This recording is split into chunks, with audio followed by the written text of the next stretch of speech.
Bonjour à toutes et à tous, soyez les bienvenus pour ce rendez-vous. Vous propose les acteurs du logement d'insertion que sont Solia, la FAPIL et l'UNAFO. Un rendez-vous pour tirer des enseignements définitifs de cette recherche-action qu'ils ont initiée et lancée sur 3 territoires, les Alpes-Maritimes, la Haute-Savoie et Lille.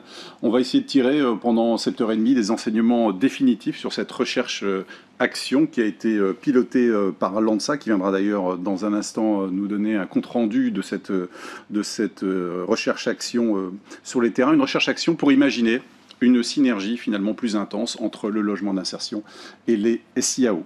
1h30 donc en compagnie d'acteurs qui sont présents ici sur ce plateau. D'autres sont en duplex, on les retrouvera tout à l'heure. Je vous présente en tout cas déjà nos invités en plateau ici présents. Justine Gineste, bonjour Justine. Bonjour. Vous allez bien ?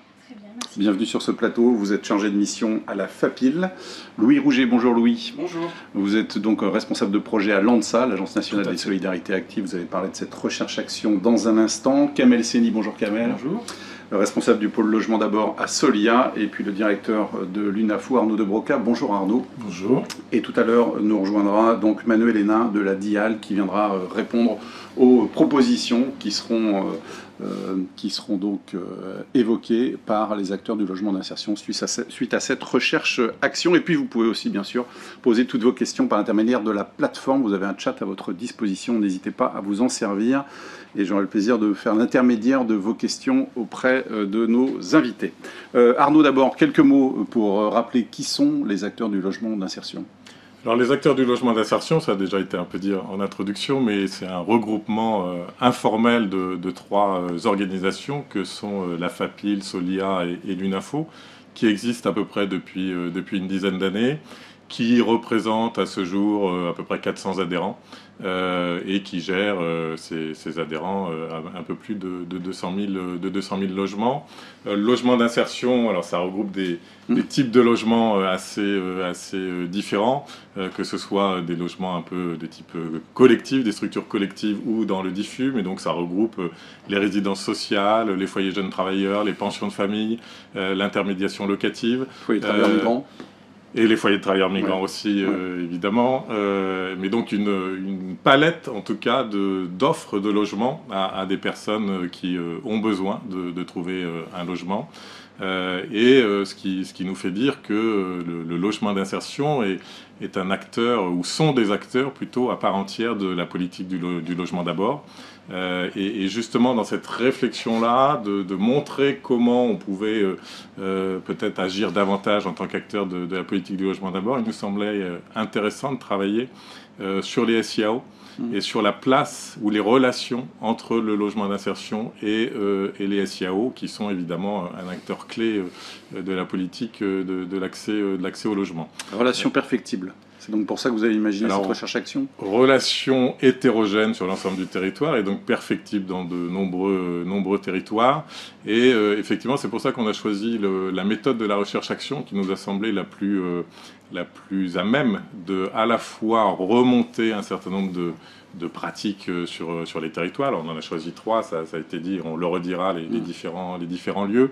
Mais ça permet dans des territoires bien précis de faire travailler ensemble les acteurs, d'avoir une phase de remontée d'informations, mais aussi une phase d'action, puisque évidemment c'est aussi ce qui nous intéresse, et on montrera aussi que dans ces territoires, les acteurs ensemble ont mis en place un certain nombre d'outils. Vous n'avez pas choisi ces 3 territoires au hasard, c'est-à-dire que ce sont des territoires où vous êtes tous les 3, FAPIL, Solia, UNAFO, très présents, tous présents en tout cas. Alors c'est de toute manière des territoires où on est tous présents, on les a pas choisis par hasard parce que alors à la fois on a pris en compte la présence de nos 3 structures, mais aussi les liens que nos 3 structures avaient avec les SIAO et comment ça fonctionnait déjà a priori, justement pour voir comment on pouvait travailler mieux ensemble. Ce qui nous a permis dans ces 3 territoires d'avoir des vraies dynamiques, peut-être parfois qui sont allées un peu plus loin parce que les acteurs se connaissaient déjà en amont, mais en tout cas d'avoir des dynamiques qui ont permis de mettre en place un certain nombre de projets. Et l'intérêt, à mon avis, de cette recherche-action, c'est pas, et on va évidemment le montrer, mais c'est pas simplement d'avoir travaillé entre nous 3, mais c'est aussi évidemment d'avoir travaillé avec les SIAO, mais avec de nombreux autres acteurs qui ont participé aux différents travaux. Et donc cette recherche-action, elle a duré à peu près 2 ans. Et au terme, enfin on n'est jamais vraiment au terme d'une recherche-action, puisqu'il y a la partie action qui va durer, mais en tout cas à cette phase-là, il nous semblait intéressant de pouvoir à la fois en faire un bilan sur les territoires, mais aussi pour que les autres territoires sachent un peu ce qui s'y est fait. Et puis aussi, et c'est comme ça qu'on a un peu conçu cette réunion d'aujourd'hui, mais en tirer un certain nombre d'enseignements ou de propositions au nom des acteurs du logement d'insertion. Très bien, donc on va répondre à toutes ces questions cet après-midi. On va donc imaginer, enfin pas imaginer, en tout cas vous évoquer avec vous les propositions d'action qui émanent donc de cette recherche-action. Ça sera présenté donc maintenant par Louis Rouget et puis aussi évoqué par les acteurs de logement d'insertion tout à l'heure. Merci Arnaud. Je vous rappelle donc vous pouvez poser toutes vos questions à nos invités par l'intermédiaire de la plateforme. Avec Louis Rouget maintenant, on va évoquer cette recherche-action un peu plus en détail, notamment dans la méthode. Quelques propositions aussi que vous allez évoquer, quelques pistes en tout cas d'amélioration avant de les développer plus longuement ensuite. D'abord un mot sur l'ANSA, l'Agence nationale des solidarités actives. Oui, alors c'est l'Agence nouvelle des solidarités actives. C'est nouvelle, pardon. Il n'y a pas de souci, on fait souvent l'erreur, donc l'Agence nouvelle des solidarités actives, effectivement. C'est une association reconnue d'intérêt général qui a été créée en 2006. On œuvre principalement auprès des organisations qui accompagnent les personnes en situation de précarité et notamment à travers ce qu'on appelle l'expérimentation sociale, donc qui sont des modalités, des méthodologies qu'on développe à l'ENSA. On travaille particulièrement sur la question du logement et notamment sur la question de l'accès à l'hébergement et au logement des personnes sans domicile. C'est une question qui est au cœur de nos travaux depuis maintenant près d'une dizaine d'années, mais un peu plus intensément depuis qu'il y a le nouveau paradigme du logement d'abord. Donc on travaille beaucoup sur cette question-là du logement d'abord. Nouveau paradigme à la fois comme prise en charge plus efficace des personnes sans domicile, et puis également comme un principe qu'on trouve plus respectueux des droits des personnes. Parlons de la recherche-action, parce que c'est le mot qu'on a le plus prononcé depuis le début de ce webinaire. Recherche-action, c'est donc de la connaissance de l'action. Il y a aussi une partie solution, évidemment. Tout à fait. Alors la recherche-action, c'est 2 grandes étapes. Effectivement, le côté recherche et puis le côté action. Donc la partie recherche, c'est vraiment aller rechercher de la connaissance sur un sujet, sur un territoire donné. Et puis la partie après action, ça va être la recherche de solutions à partir de ce savoir qui a été constitué. Donc si je reprends le cadre de notre recherche-action sur les liens entre le logement insertion et le SIAO, la première étape, elle a constitué à aller sur 3 territoires. Donc comme on les a dit, on va les renommer, les Alpes-Maritimes, la Haute-Savoie et la métropole européenne de Lille. Donc 3 territoires sur lesquels nous sommes allés. Nous avons rencontré une diversité d'acteurs sur ces territoires, notamment les acteurs du logement d'insertion, bien entendu, le SIAO, bien entendu, les services de l'État, les collectivités territoriales, très important, avec notamment les travailleurs sociaux, qui sont les référents des ménages et qui donc ont un rôle essentiel dans l'orientation des ménages vers le logement d'insertion. Et à partir de cette première étape, vous faites quoi déjà là? Quel livrable vous proposez? Alors, cette première étape, elle nous sert à produire une monographie de territoire. La monographie de territoire, concrètement, elle va poser les enjeux qu'on a saisis sur le territoire, avec différentes problématiques en fait identifiées, différentes choses aussi qui fonctionnent bien. L'idée, c'est après de pouvoir prioriser ces axes-là à travers un plan d'action et de définir des actions à mettre en œuvre. Et donc on passe sur la deuxième phase. Et ensuite, c'est quoi? Ça fonctionne par groupe de travail? Tout à fait. Donc on a mis en place des groupes de travail sur les 3 territoires. Donc c'était vraiment une démarche partenariale où on a essayé d'engager au maximum l'ensemble des acteurs qui participent à l'accès au logement des personnes en situation sans abri. Donc ça, c'est une démarche qui s'est faite à travers un groupe de travail sur chacun des territoires, dans lequel on a priorisé les actions. Nous, l'ENSA, avons proposé des pistes de solutions en fonction de ce qui était ressorti de cet état des lieux. Et puis les acteurs se sont positionnés pour prioriser des actions et en retenir une ou 2 à mener dans le cadre de cette recherche-action, parce qu'on ne pouvait pas être exhaustif malheureusement, on reste limité dans les moyens. Mais voilà, l'idée c'était de retenir 3 actions à mettre en œuvre sur ces 3 territoires. Alors on va les passer en revue rapidement, et puis surtout voir de quel constat vous partez pour proposer ces actions. On commence par les Alpes-Maritimes. Quel constat d'abord sur ce territoire? Tout à fait. Alors sur les Alpes-Maritimes, on a constaté un manque de connaissances de la part des référents sociaux des ménages sur le logement d'insertion. Et en fait, ce manque de connaissances, il a pour conséquence, on va dire, des orientations qui ne sont pas forcément adaptées à la situation situation des ménages, tout à fait, et à l'offre qui est en face, l'offre de logement d'insertion en face. Quelle solution est retenue alors La production d'un guide, simplement. Ouais. Nous sommes allés sur la production d'un guide avec 2 niveaux dans les Alpes-Maritimes. Un premier niveau qui est vraiment une information générale sur le logement d'insertion, puisqu'on a vu qu'il y avait un manque de connaissances sur ce qu'est le logement d'insertion aujourd'hui en France, comme solution mobilisable pour ces publics. Et puis un niveau sur un peu plus territorial sur les solutions qui existent sur le territoire des Alpes-Maritimes à mobiliser. Sur la Haute-Savoie, c'était la même démarche et la même solution trouvée en tout cas. Tout à fait, c'était les mêmes constats. On a fait les mêmes constats sur le département de la Haute-Savoie avec une spécificité qui était que les référents sociaux des ménages, c'était d'abord les travailleurs sociaux du département qui étaient les principaux prescripteurs en fait, hein, donc qui étaient les professionnels qui vont le plus orienter les ménages pour faire des préconisations au SIAO.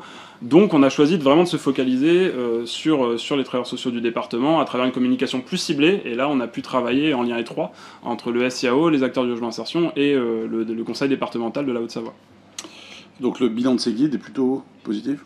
Tout à fait. Ce qu'on peut retenir sur ces guides, hein, donc effectivement, ça a permis d'améliorer l'offre. Tout à fait. Ça a permis d'améliorer la connaissance de l'offre. Ouais. Voilà. C'est-à-dire que on observe en tout cas sur les professionnels qui ont pu bénéficier du guide, qui ont pu le consulter, que voilà, il y a eu un renforcement de la connaissance de l'offre de logement d'insertion. En tout cas, nous, ce qui nous semble le plus important, c'est que le logement d'insertion est maintenant bien identifié comme une solution pour les publics des SIAO. C'est pas rien. Et on voit que voilà, l'interconnaissance, elle a été utile. C'est-à-dire que la démarche de recherche-action, à chaque fois, a eu un effet positif sur les liens qui existaient entre les acteurs. Peut-être un bémol. Le bémol, c'est la question de la diffusion de ces outils-là. Donc c'est pas un vrai bémol, c'est un travail qu'on continue de faire, on va dire, et qui doit continuer de vivre. C'est comment on diffuse ce guide et ces outils, comment on les intègre vraiment dans les outils du SIAO pour faire connaître l'offre de logement insertion. On reviendra sur tout ça tout à l'heure. La métropole européenne de Lille, sur ce territoire, quel était le constat au départ ? Alors, sur la métropole européenne de Lille, c'était un petit peu différent. On était vraiment sur un nombre restreint d'orientations en fait, hein, vers les résidences sociales notamment, mais également vers les résidences habitat jeunes et l'IML. Donc, c'est posé la question de comment augmenter le nombre d'orientations, sachant que voilà, il y avait une offre qui était importante et puis à côté des besoins de ménages qui étaient importants, des ménages qui nous semblaient correspondre à ce type d'offre. Quelle solution a été retenue donc, finalement ? Alors finalement, on a travaillé à la mise en place d'un nouveau protocole d'orientation, donc dans une démarche encore une fois co-construite et partagée entre les acteurs. On s'est focalisé surtout sur les résidences sociales. L'idée, c'était d'essayer de trouver des circuits pour orienter les personnes, les ménages vers l'offre de résidence sociale. Vous avez renforcé les liens aussi, et l'échange d'informations entre les associations et le SIAO ? Tout à fait. Dans ce qu'on observe, ce que ça a permis, hein, c'est déjà, encore une fois, le renforcement de l'interconnaissance entre les acteurs, le renforcement des liens, et également une meilleure priorisation des publics, ce qui nous semblait assez essentiel. Ça a permis effectivement d'orienter des publics prioritaires sur les résidences sociales. Un bémol là aussi ? Alors un bémol sur le SIAO peut-être. Un bémol technique, voilà. Donc on va dire que le protocole tel qu'on l'a imaginé, il s'est heurté à une réalité technique qui est celle du SIAO, qui n'a pas été pensée initialement peut-être pour intégrer l'offre de logement d'insertion. Et puis voilà, avec des difficultés qui sont liées aussi à l'interopérabilité, j'y reviendrai, entre les systèmes d'information des acteurs du logement d'insertion et le SIAO, qui complique en fait la tâche du SIAO. Alors, voyons ce qu'il faut retenir donc, de cette recherche-action et des conclusions. D'abord, vous dites en ouverture de la conclusion, on observe un renforcement des liens entre le logement d'insertion et les SIAO. C'est un premier enseignement qui est plutôt encourageant déjà. Tout à fait, tout à fait. Ça, en tout cas, pour nous, il y a eu 2 mouvements. Il y a un mouvement qui est plus de fond, je dirais, au niveau national. Voilà, il y a un renforcement des liens entre le logement d'insertion et les SIAO liés aux différentes réformes, aux différents textes réglementaires. Mais on voit que ces recherches-actions, elles ont permis, sur ces territoires-là, en tout cas, d'accélérer le processus avec une mise en avant du logement d'insertion comme une solution pour les publics orientés par le SIAO. La question de la communication auprès des référents des ménages, c'est essentiel aussi. Oui, ça a été l'un des grands enseignements qu'on n'avait peut-être pas forcément, et je le reconnais en tête au début de la recherche-action, en tout cas de notre côté, nous, ANSA, mais on a bien perçu le rôle clé des référents sociaux des ménages, et notamment dans la mobilisation qu'on devait faire au niveau territorial pour justement les engager dans ces processus d'orientation et faire en sorte que voilà, on soit sur quelque chose de plus co-construit au niveau local et que les circuits se connaissent, encore une fois, pour renforcer l'interconnaissance. Voilà. On rappelle les quelques obstacles qui demeurent encore. Donc il y a d'abord le SI-SIAO. On va avoir l'occasion d'y revenir tout à l'heure. Tout à fait, on y reviendra tout à l'heure, mais voilà, il y a le frein technique au niveau du SI-SIAO. Donc ça, je vais peut-être pas on va pas s'étendre dessus, mais on y reviendra. Il y a aussi cette question de quel public en fait on accueille, et on voit que les acteurs du logement d'insertion, au début, on a parlé de réticence à l'accueil des publics SIAO. C'est pas vraiment de la réticence, en fait, c'est plutôt un souci justement d'être en capacité de bien les accompagner, parce qu'on sait que c'est des publics qui parfois ont des besoins d'accompagnement un peu plus soutenus. Donc c'est quelles mesures d'accompagnement on met en face aussi pour pouvoir accueillir ces publics dans le logement d'insertion. J'y reviendrai également sur la conclusion générale. Des enjeux de fluidité aussi dans les circuits d'orientation. Oui, encore une fois, c'est cette question de l'interopérabilité des systèmes d'information, et comment on construit des circuits qui permettent de conserver l'information d'une part, et puis de pouvoir orienter les ménages beaucoup plus efficacement. Alors la question, c'est comment on poursuit ce travail finalement, et on approfondit les liens entre le logement d'insertion et le SIAO. C'était dans l'enjeu de cette recherche-action. Vous avez donc formulé plusieurs propositions à l'issue. On va les balayer rapidement, puisqu'on va y revenir ensuite avec nos trois intervenants. Tout à fait. Donc la première proposition qu'on a, c'est vraiment la généralisation de la mise à disposition du SIAO de l'ensemble des logements d'insertion qui relèvent du contingent réservataire de l'État. Donc on sait aussi qu'il y a les anciens foyers jeunes travailleurs qui sont réhabilités, qui relèvent aussi du contingent réservataire de l'État. Et puis on est aussi dans le passage d'une logique plutôt de flux plutôt que de stock, voilà, pour renforcer la fluidité aussi des parcours des ménages. Ensuite, pensez plus localement les processus d'orientation. Tout à fait. Comme je le disais, donc c'est cet enjeu de penser localement les processus d'orientation, et on a vu qu'il y a, comme je l'ai dit, c'était pas forcément quelque chose qu'on avait en tête au début de la recherche-action, mais l'importance de mobiliser les référents sociaux des ménages, qui sont en tant que référents sociaux du ménage, qui sont un point de référence à la fois pour le ménage, et qui sont ceux qui les connaissent le mieux, donc les plus en capacité aussi d'aider le SIAO dans la formulation d'orientation qui correspond aux besoins des ménages. Quand vous dites sécuriser des ressources d'accompagnement ou de coordination des parcours des personnes en logement d'insertion, qu'est-ce que ça signifie? Alors c'est le vrai enjeu de l'accompagnement, puisqu'au-delà du logement, c'est une question qui reste en suspens, mais il faut accompagner ces publics-là.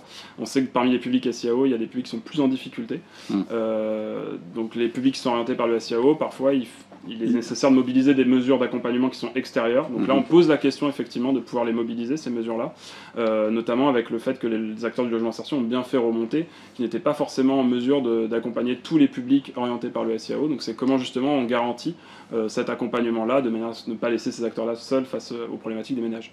La dernière proposition qui concerne le SI-SIAO, on ne va pas encore y revenir, parce que c'est en tout cas une proposition de solution que vous soulignez, en tout cas pour que les systèmes d'information communiquent mieux entre eux, mais on va y revenir tout à l'heure.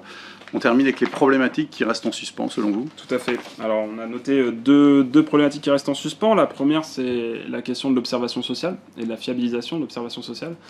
On sait que c'est un enjeu important. On n'a pas pu le traiter convenablement dans le cadre de cette recherche-action. Ça reste un peu un angle mort. L'observation sociale, c'est important pour les acteurs du logement d'insertion, pour le SIAO, et pour les acteurs aussi du territoire, tout simplement. Ça permet de mettre en adéquation l'offre aussi avec les besoins des publics qui évoluent. Donc c'est mieux connaître les besoins des publics et leur évolution pour mieux y répondre. Et on voit à ce titre que voilà, les SIAO sont aujourd'hui, d'un point de vue local, je dirais, pas forcément soutenus comme il se doit par l'ensemble des acteurs locaux pour pouvoir faire ce travail. En tout cas, on sent qu'il y a des choses à améliorer en termes, encore une fois, d'interconnaissance et de relations entre les acteurs. Et puis, au niveau national, on sait que, en termes de moyens dédiés au SIAO, l'observation sociale est parfois le parent pauvre un peu des moyens dont dispose le SIAO. On y reviendra avec Justine tout à l'heure. Elle aura des choses à dire sur ce sujet d'observation sociale, je crois. Et puis enfin évidemment le SI-SIAO encore qui revient toujours, mais il y a un audit qui est en cours. On y reviendra tout à fait. À part de Capgemini. Merci beaucoup Louis Rouget pour vos éclairages sur cette recherche-action. Le temps que Manuel Hénin, le directeur de la mission accompagnement, parcours et accès au logement à la Dial, nous rejoignent maintenant sur le plateau. Je vous présente un peu la méthode qu'on va suivre pour notre prochaine heure. 3 parties. 3 temps d'une vingtaine de minutes chacun, autour donc de 3 thématiques qui ont été identifiées donc par les acteurs du logement d'insertion. On va parler du rôle des SIAO, de l'interconnaissance entre les acteurs et du fonctionnement des SIAO. Vous ne serez pas surpris par ces 3 thématiques. Pour chacun de ces temps, on va les décomposer en tout cas de la manière suivante, avec d'abord une expression par les alliés de leurs propositions pour renforcer des liens avec les SIAO, ensuite l'éclairage d'un acteur sur le territoire, et puis enfin la réponse de la Dial, et pour terminer, vos questions questions en lien avec ce thème. Je vous rappelle toujours que vous pouvez bien sûr poser ces questions sur la plateforme à votre disposition, celle où vous regardez actuellement ce webinaire. Merci en tout cas de votre présence. Bonjour Manuel Hénin. Bonjour. Merci de nous avoir rejoints. Je vous en prie, merci de l'invitation. Merci à vous. Pour les témoignages de terrain, justement, que j'évoquais il y a quelques instants, 3 intervenants sont en duplex avec nous. Je vais vous les présenter. On va les découvrir maintenant. On va les voir à l'image. Il y a Julien Dufour qui est double adhérent FAPIL Solia, il va nous confirmer ça dans un instant. Vous dirigez une structure impliquée dans le logement d'abord en Haute-Savoie. On va vous apercevoir si tout va bien dans un instant tous les 3. Sabine Charondière, vous êtes responsable du SIAO des Alpes-Maritimes, et Jennifer Grimbert qui est chef de service du SIAO de l'arrondissement de Lille. On ne les voit pas? Si, on les voit, ils sont là. Merci, bonjour à tous les 3, vous m'entendez? Un petit signe, voilà, très bien, vous hochez la tête, c'est bon signe. Merci beaucoup, la liaison est bonne. On vous retrouve dans un instant. On va commencer d'abord avec Kamel Seni. Kamel, pour évoquer donc le rôle des SIAO. Et d'abord, il y a une volonté chez vous, en tout cas, de renforcer ce rôle en tant que lieu ressource pour les travailleurs sociaux et les personnes concernées. Vous souhaitez, premièrement, qu'on repense l'évaluation sociale. Alors pour reprendre un tout petit peu la question des rôles des SIAO, ils ont été définis originellement dans les circulaires qui datent de 2010. Il faut se rappeler que les services intégrés d'accueil et d'orientation ont été créés de cette manière-là, donc entre avril et septembre 2010, avant d'être intégrés au Code de l'action sociale et des familles via la loi Allure en mars 2014. Et les circulaires originels pointaient un certain nombre, 4 missions.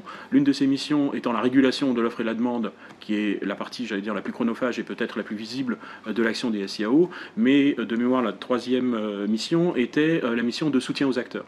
Et on estime que ce soutien aux acteurs devrait être à l'heure actuelle favorisé et soutenu dans les SIAO, sans dévoiler le mystère, pour démystifier ce qui se passe au sein des SIAO et arriver à ouvrir la boîte noire et arriver à rapprocher au mieux et au plus les SIAO des travailleurs sociaux. Et en effet, sur la question de l'évaluation sociale.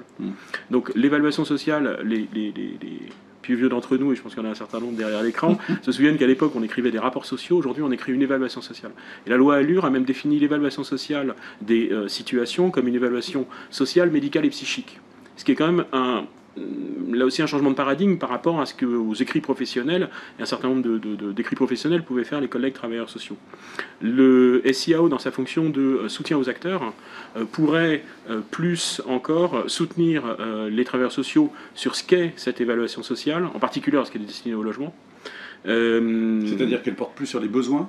Elle porte sur les besoins. Le simple fait de parler d'une évaluation médicale, alors que les travailleurs sociaux ne sont pas des médecins, ils ne font pas partie du corps médical, qu'ils sont, dans le cadre des SIAO, qui plus est soumis à un secret professionnel, veut dire quelque chose. Et cette évaluation peut être réalisée, mais en y réfléchissant et en cherchant ce qu'on écrit et ce qu'on transmet.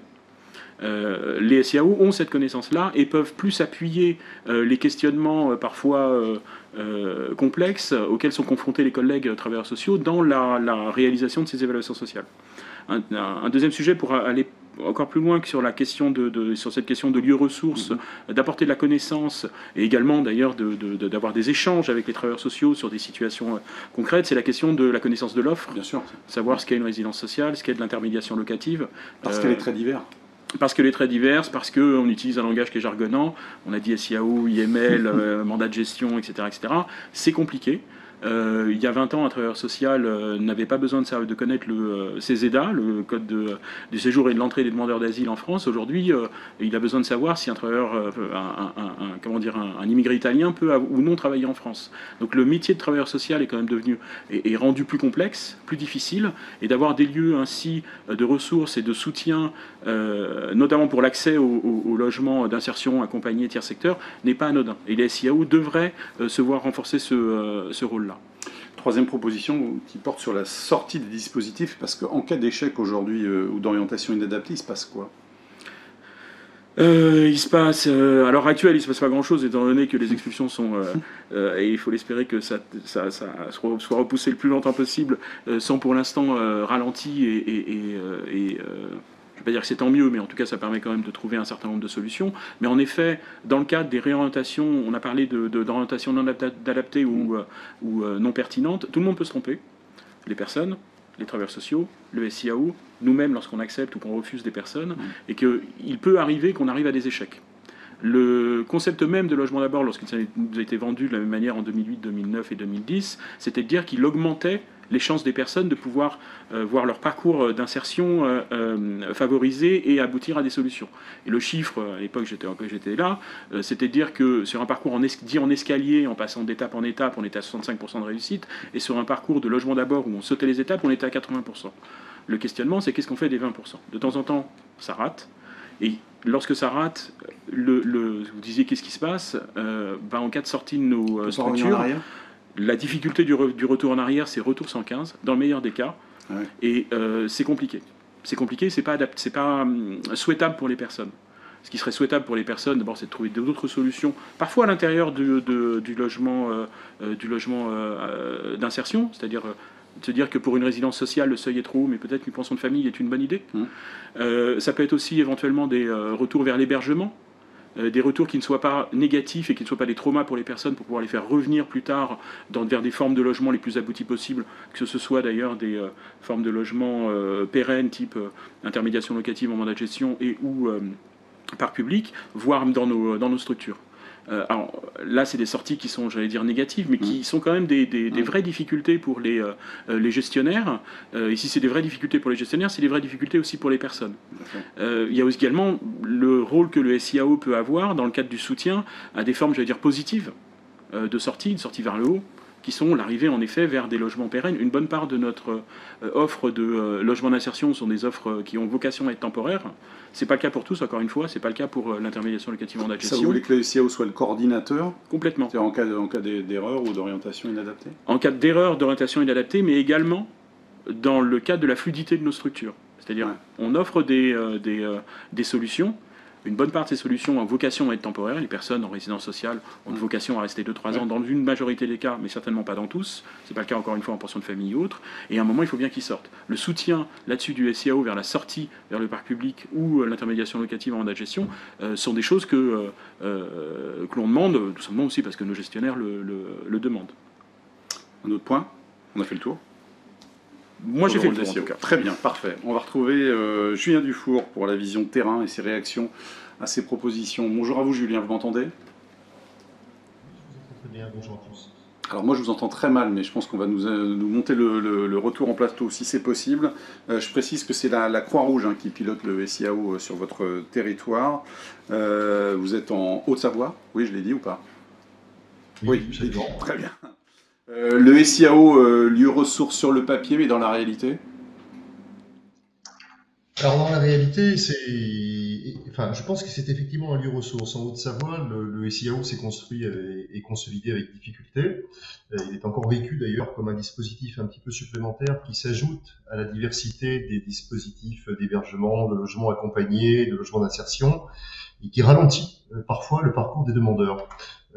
Je pense que dans l'expérience au Savoyard, il y a encore un peu un réel manque d'appropriation par les partenaires de ce que peut faire, de ce que doit faire le SIAO. Toutes les structures ne passent pas par le SIAO, ou pas seulement. Les prescripteurs continuent parfois aussi à faire plusieurs demandes en direct aux hébergeurs, aux gestionnaires de logements accompagnés. Moi, je suis convaincu que le SIAO devrait être un lieu ressource central pour l'ensemble des travailleurs sociaux et prescripteurs, des hébergeurs, des gestionnaires de logements accompagnés, car sa vocation première, c'est bien de consolider la connaissance, cela a été dit tout à l'heure, mais de l'ensemble des dispositifs d'hébergement, de logement, de leur spécificité, de leur disponibilité, et de faire converger aussi les attentes des différentes parties, mais aussi de consolider la connaissance des besoins pour orienter, j'allais dire, la dynamique de l'offre sur les différents territoires.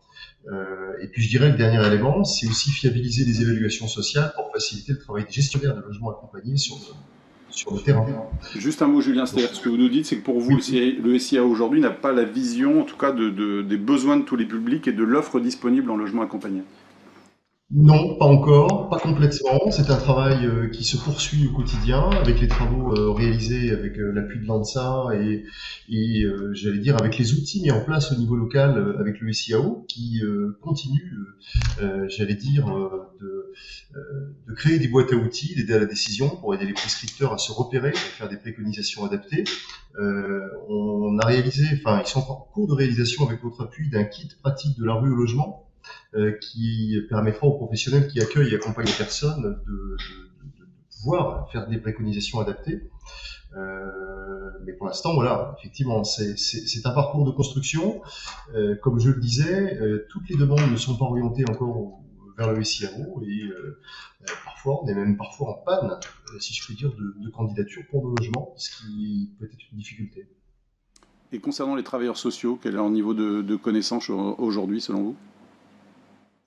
Alors, ce sera difficile de parler à la place du conseil départemental, hein, qui mobilise les principaux travailleurs sociaux, mais je pense que ça s'améliore de jour en jour, et que le kit logement que j'évoquais a vocation vraiment à recenser les dispositifs, à recenser l'offre d'insertion et les spécificités de cette offre, et finalement, le SIAO joue un rôle de gestionnaire aussi, ou de coordinateur des listes d'attente, de relancer les prescripteurs pour affiner les évaluations sociales et gérer les disponibilités transmises par les hébergeurs et gestionnaires de logement.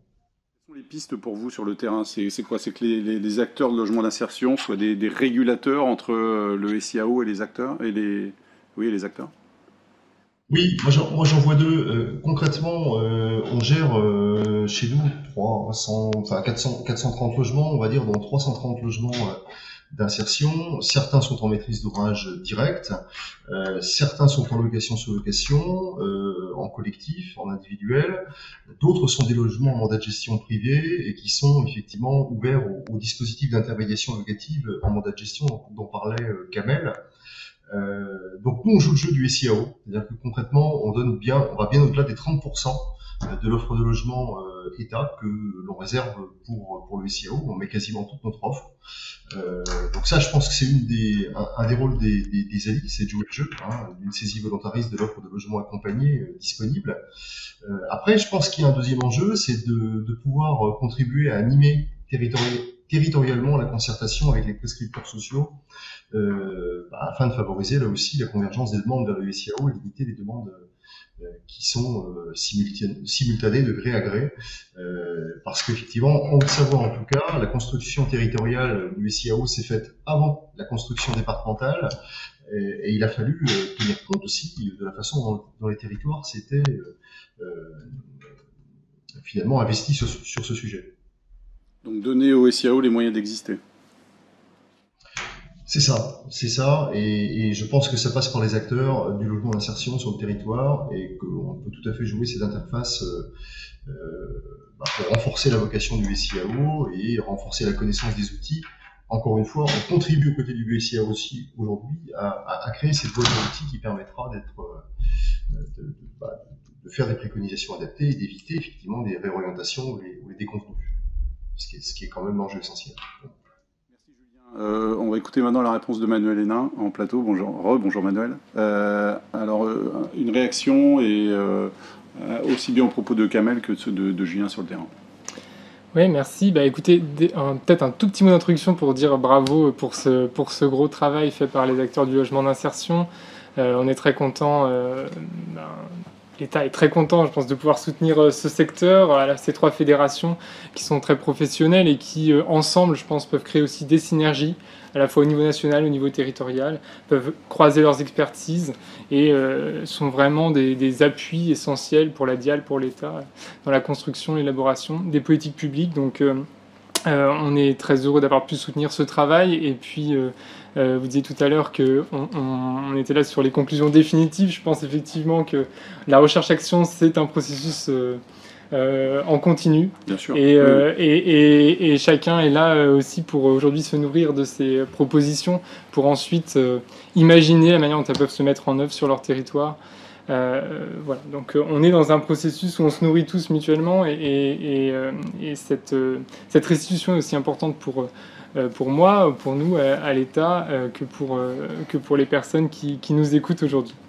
Alors en réaction peut-être à ce qui a été dit, effectivement, Kamel parlait tout d'abord de l'idée de repenser l'évaluation sociale et peut-être de cibler davantage l'évaluation sociale sur la question des besoins des ménages. Et je pense qu'effectivement, là on rejoint très vite une idée importante pour nous, qui est que les intervenants sociaux, ce sont des experts des situations individuelles, les experts des personnes avec lesquelles elles travaillent, et le SIAO, c'est l'expert des dispositifs, c'est l'expert de l'orientation, c'est la boussole, c'est l'aiguillage.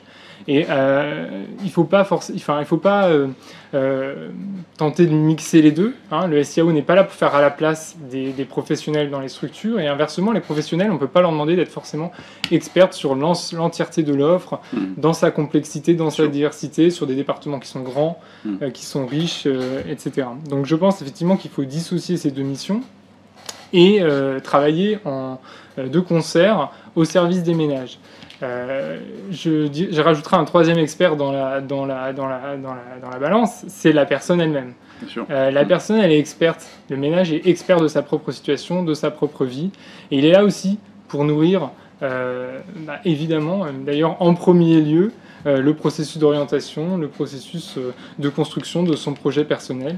Et je pense que c'est quelque chose qu'il faut vraiment aujourd'hui que l'on travaille plus, la manière dont on peut prendre en compte le besoin exprimé. Mettre plus au centre encore le public concerné. Bien sûr, quand on parlera tout à l'heure d'ailleurs des orientations, la manière dont ça peut s'organiser. Mais aujourd'hui, la question de la place du logement adapté, du logement accompagné dans l'écosystème de l'insertion par le logement ou de l'insertion au sens large, elle ne doit pas se penser en se disant quels sont les publics pour la résidence sociale ou quels sont les publics pour tel foyer, etc. On doit penser quels sont les besoins et comment nos dispositifs y répondent. Ça entraîne les questions évidemment de capacité à faire, de légitimité, de moyens, bien sûr. On en parlera peut-être de manière plus approfondie tout à l'heure. La réorientation, sur la question de la réorientation oui, en cas d'échec. Effectivement, sur la question de la réorientation en cas d'échec, c'est vraiment important d'y penser. Comme l'a dit Kamel, on a beaucoup d'évaluations qui montrent que les principes d'accès direct au logement sont efficaces pour à peu près 8 ou 9 personnes sur 10. Ouais. La personne ou les 2 personnes sur 10 pour lesquelles ça ne fonctionne pas, pour une raison ou pour une autre, déjà ça ne fonctionne pas à ce moment, dans leur parcours, dans leur vie. Ça ne veut pas dire que c'est inéluctable, ça ne veut pas dire qu'il ne faut pas essayer demain, après-demain ou dans 2 ans. Donc ça c'est important, de se dire qu'il n'y a pas de fatalité déjà dans les situations et les difficultés. Et puis je pense que là ça renvoie encore à une différence entre quel est le rôle du SIAO par rapport à quel est le rôle d'une structure, d'une résidence sociale, d'un centre d'hébergement ou d'une structure quelconque. C'est que la structure, le gestionnaire, l'association, elle est responsable de son dispositif. C'est-à-dire elle est responsable de l'entrée de la personne dans le dispositif à la sortie. Le SIAO, il est garant des parcours. Le SIAO, c'est cette place qu'il doit prendre. Hein. Je ne dis pas que c'est forcément aujourd'hui facile, qu'ils ont les moyens, qu'ils ont les capacités, qu'ils ont les outils. Mais le SIAO, lui, il a cette vision du parcours. C'est de la rue au logement. Et à partir de là, il doit travailler sur les orientations, les réorientations, la capacité à faire progresser les personnes. Et effectivement, aujourd'hui, les SIAO sont beaucoup structurés autour de la question de l'accès à l'hébergement. Parfois, faute de ressources, faute de temps, faute de partenariats suffisants, on a pu évaluer les SIAO à leur capacité à faire accéder à l'hébergement. C'est pas ça le rôle du SIAO. Le rôle du SIAO, c'est de favoriser l'insertion des ménages par le logement. Et donc, il faut évaluer les SIAO sur les parcours. Très bien. On va prendre les questions, vos questions. Alors, j'étais en train de regarder en même temps sur le chat ce qu'on avait comme questions. Peut-être que Kamel, je vous voyais hocher la tête par moment au propos de Manuel. Les réponses de Manuel et nous satisfont complètement. D'abord, en effet, vous avez eu raison de le souligner, les acteurs du logement d'insertion n'ont pu faire cette recherche d'action que grâce au soutien de la Direction générale de la cohésion sociale et de la DIAL. Il faut quand même le dire, puisque c'est de l'argent public qui a été utilisé pour travailler sur ce sujet. Donc on vous en remercie. D'autre part, ce que vous évoquez concernant le rôle du SIAO en tant que connaisseur des dispositifs et le travailleur social en tant que connaisseur des personnes, ça nous parle aussi. On a eu de longs débats sur ce questionnement-là, avec une séparation dans l'évaluation sociale entre l'évaluation des situations et des besoins et la partie que j'allais dire diagnostic et une partie, pour reprendre une métaphore médicale, même si j'aime pas du tout ça appliqué au champ social, mais la partie diagnostic et la partie pronostic. Et il y a un vrai sujet là-dessus, de savoir qui fait quoi, et est-ce qu'on va demander à un travailleur social X ou Y de déterminer s'il faut une résidence jeune, etc., etc. Et ça revient en plus de ça, j'ai évoqué à plusieurs reprises l'histoire, ça revient au principe même du logement d'abord, et de mémoire, c'était peut-être évoqué déjà dans le rapport Pinte à l'époque, c'était de remettre la personne au centre de son accompagnement, la personne au centre de ses des dispositifs, et clairement de pouvoir adapter les dispositifs aux besoins des personnes. Et sur la réorientation, je suis un converti, donc je suis très content d'entendre ça. Comment le SIAO peut-il faire le lien entre les travailleurs sociaux prescripteurs et les structures de logement adaptés? Comment le SIAO peut-il accompagner les travailleurs sociaux dans l'élaboration de leur évaluation sociale et la préconisation? Le SIAO, c'est une plateforme de ressources. En tout cas, ça doit le devenir. Le SIAO, c'est pas un opérateur, c'est pas, pour moi, il n'est pas sur le même niveau qu'un gestionnaire de résidence sociale, qu'un gestionnaire de centre d'hébergement ou qu'un opérateur de maraude ou d'accueil de jour. Le SIAO, il a une position surplombante, ça ne veut pas dire dominante ou qui donne des ordres, etc. Mais il a une position, une vision globale et il a une vision, enfin, il a un rôle de plateforme d'appui, plateforme de service, entre guillemets. Et donc, effectivement, il doit développer des expertises particulières pour pouvoir être ressource des travailleurs sociaux lorsque ceux-ci n'ont pas forcément l'expertise sur... ça peut être sur la question de l'accès au logement, mais ça peut être sur la question de l'accès au droit, ça peut être sur la question médicale, on en parlait, ou de lien avec l'insertion socio-professionnelle. Donc voilà, il faut peut-être des référents thématiques aussi au sein des SIAO sur ces questions. Arnaud, vous voulez réagir? Non, enfin, je suis assez en phase avec ce qui vient d'être dit, c'est-à-dire que, on y reviendra sans doute tout à l'heure, de toute manière, les SIAO manquent sans doute de moyens, et alors il faut évidemment avoir peut-être des spécialistes sur certains sujets, notamment sur le logement adapté, mais pour le moment c'est sans doute un peu compliqué. Après, tout ce que a apporté, à mon avis, dans les 3 territoires, notre recherche-action, mais il y a aussi évidemment dans d'autres endroits où ça se passe bien, c'est justement peut-être une réponse à cette question-là, c'est-à-dire notre recherche-action ou le travail qu'on a pu mener ensemble a permis aux différents acteurs d'échanger entre eux et d'arriver peut-être à ce que les SIAO connaissent, et d'ailleurs ça a été dit à la fois par l'ANSA dans les 3 territoires, mais aussi par l'intervenant, par Julien, sur le fait que ça a permis de travailler ensemble. Donc après, c'est déjà pas mal. Heureusement, dans d'autres territoires, ça se fait, et les SIAO travaillent déjà avec les professionnels du logement d'insertion. On voit bien que c'est un enjeu, sans doute, de le faire davantage et de ne pas le faire que dans 3 territoires. C'est très bien, c'est un bon enchaînement pour le sujet suivant, l'interconnaissance entre les associations et le SIAO. On en parle avec Justine Ginès de la FAPIL. Bonjour Justine. 3 points à retenir dans les propositions d'amélioration. Alors d'abord, ce qu'on disait, l'acculturation, c'est le sujet qui revient souvent, parce que l'offre en logement d'insertion et ses modes de fonctionnement ne sont pas suffisamment connus. Oui, alors on l'a vu via le témoignage de Kamel et de Julien Dufour. En fait, il y a un enjeu fort autour de la reconnaissance des SIAO en tant que lieu ressource pour les travailleurs sociaux, notamment, pour qu'ils puissent connaître notre offre en logement d'insertion, pour faire le lien avec les différents acteurs qui interviennent dans la demande auprès des personnes privées de domicile, mais pour atteindre cet objectif et que les SIAO puissent avoir ce rôle finalement de relais. Nous observons aussi un enjeu préalable d'acculturation entre les SIAO et les associations d'insertion par le logement. Alors, il ne serait pas correct de dire que les SIAO n'ont aucun lien avec les associations de notre secteur. Ce serait même malhonnête. Dans beaucoup de territoires, ces liens sont parfois anciens, parfois forts.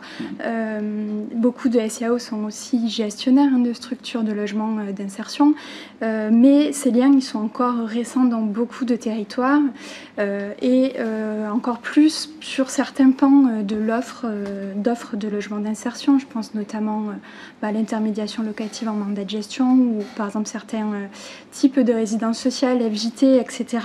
Et donc pour cette offre-là ou dans certains territoires, ces liens ils méritent d'être être renforcée. Est-ce que ce ne sont pas aussi les logiques d'attribution et d'orientation qui ne sont pas suffisamment bien appréhendées aujourd'hui? Alors, je pense qu'il y a plusieurs enjeux. Il y a d'abord un enjeu, d'arriver à mieux identifier les possibilités offertes par notre parc et les contraintes aussi auxquelles sont soumises les différents acteurs, que ce soit les SIAO, que ce soit les associations de logements d'insertion. On a un parc très divers, pérenne, temporaire, dans le diffus, collectif, en zone très tendue, en zone plus rurale, et de fait, on peut apporter une diversité de solutions auprès des ménages qui ont des difficultés d'accès au logement. On sait aussi que les ménages sans domicile, leur profil a beaucoup évolué ces dernières années, et donc de fait cette diversité est intéressante, mais qui dit diversité dit aussi difficulté, parfois explicité. Les projets sociaux, à comprendre en tout cas la multiplicité de cette offre-là, à comprendre les différents projets sociaux, à comprendre aussi la réglementation associée à chaque type d'offre. Et donc il y a un vrai enjeu déjà. Avant de parler d'orientation et d'attribution sur ce sujet-là, il y a aussi un travail collectif sûrement à faire de mieux s'approprier les logiques propres au logement. Alors c'est vrai qu'au sein du logement d'insertion, on a du logement temporaire et du logement pérenne, mais le logement temporaire, c'est pas un logement prévu pour quelques jours ou pour quelques semaines, c'est relativement durable. Et de fait, il y a sûrement une logique aussi à s'approprier en termes d'orientation vers le logement, ne serait-ce que par exemple arriver à saisir les besoins du ménage en matière de localisation, puisqu'on est quand même sur une offre durable, ses besoins en termes d'équipement à proximité de son lieu de vie, etc. Donc ça c'est aussi un enjeu important pour nous. Autre enjeu qu'on a évoqué tout à l'heure avec Louis Rouget, c'est celui de l'observation sociale, parce que là, vous réclamez un renforcement des liens sur ce sujet-là, sur l'observation sociale, dont sont chargés les SIAO normalement sur les territoires. Alors oui, c'est vrai que l'ANSA pointe cet enjeu dans son bilan, et malheureusement, c'est pas forcément satisfaisant. Un point qui a été forcément traité dans les trois territoires. Ouais. Nous, on y voit vraiment un enjeu, c'est un point vraiment important, puisqu'il y a nécessité à renforcer les liens entre les SIAO et nos associations sur ce volet de l'observation sociale, et ce pour plusieurs raisons. La première, c'est pour pouvoir mieux prendre en compte les besoins identifiés localement, pour nous pouvoir mieux orienter l'offre mobilisée par nos associations, bien qu'elle soit aussi soumise à d'autres contraintes extérieures. Et puis c'est aussi avoir un meilleur suivi du parcours des personnes, et puis pouvoir en tirer des enseignements à plus large échelle. Et de fait, ça nécessite, on en a parlé tout à l'heure, de renforcer les moyens alloués aux SIAO sur ce volet-là. Certaines ne sont toujours pas en capacité, par exemple, de produire des rapports d'observation sociale.